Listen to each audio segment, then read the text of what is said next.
What is up? Today I'm going to show you how to properly rotate your tires on an all-wheel drive vehicle. Here we go. So I've owned this vehicle for a couple of years and I've noticed that it's mainly front-wheel drive and the front tires are wearing down more than the back tires. The back tires have more tread than the front tires.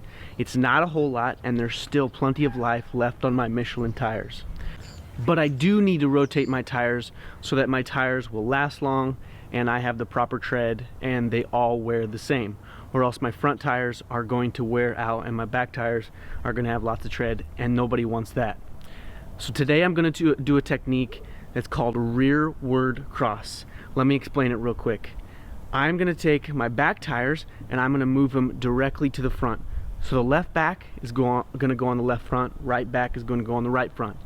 But I'm going to take my front tires and I'm going to flip them and they're going to go to the back.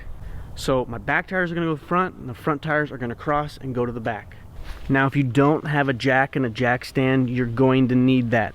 That is the one major tool that you're going to need beside your tire iron or impact. So because I don't have a lift, I'm going to do kind of a shuffle here.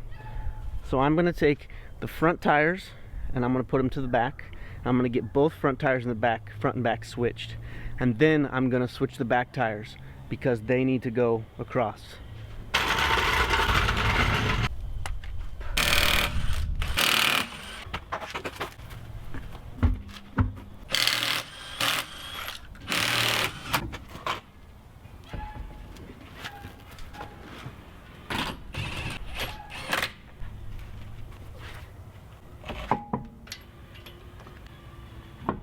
So these ones that I'm switching for this first step, the back ones, they're going to stay on the front. So I can tighten these down fully all the way. The back ones, I just got mostly tight, but these can be tightened all the way. Remember, when you're tightening and tightening properly, always go in a star pattern. Here to here to here to here to here. Then you want to double, sometimes triple check. Also, don't just rely on your impact. Have a torque wrench and get the correct torque spec foot-pounds. You don't want to over tighten or under tighten your lug nuts. I did this side, now I can go do the other side and then we'll switch the back.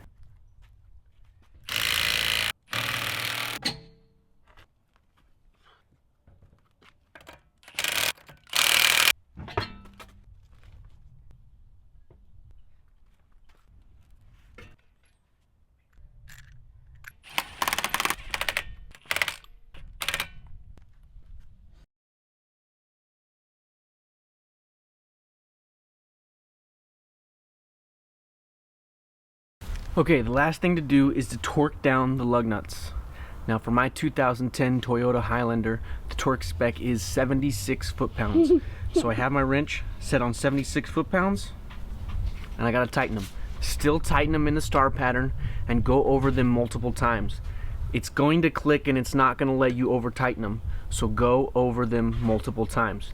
I usually go twice, sometimes I check for a third, but at least 2 times. 8, 6, 12. Does this know that? This does.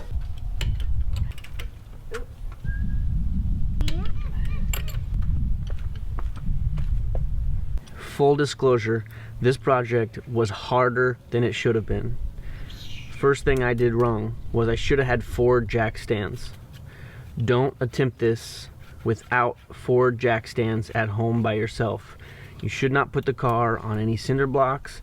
You should not put the car on multiple jacks if you're not a professional, especially if you have consumer grade products, which I have. I do not have professional grade jacks or jack stands.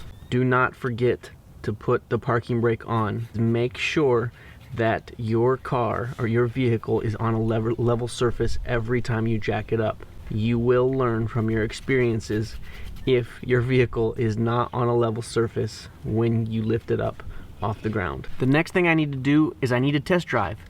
And before I test drive, I'm going to check the tire pressure of all the tires. Because if something is wrong with the vehicle when I drive it, it could just be the tire pressure. And if I don't check that first, I can't eliminate all the issues. So I'm going to check the tire pressure and then I'm going to give it a test drive. You want to make sure that all your tires are within a half a pound of pressure. The best thing to use is a digital tire gauge. You can always trust that these will give you the correct reading if it's giving you the same reading over and over. If it's not, just throw the thing away. But it's going to cost about 10 bucks and it'll last a long time. But I've got one tire that's a little lower than the rest, not sure why, but I'm going to go make sure that they're all within a half pound of each other.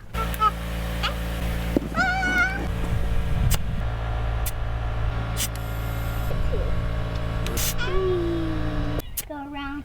I'm happy to report that it worked out well. Build the tires up to the exact same air pressure and the car drives great. It actually drives better because now there's more tread on the front of the vehicle than there is in the back, and it's super smooth. So take my advice, be careful doing this. This is not a job that everyone should do. If you don't do this right, you can drop the vehicle on you and hurt yourself really bad. Also, your vehicle is probably worth a lot of money.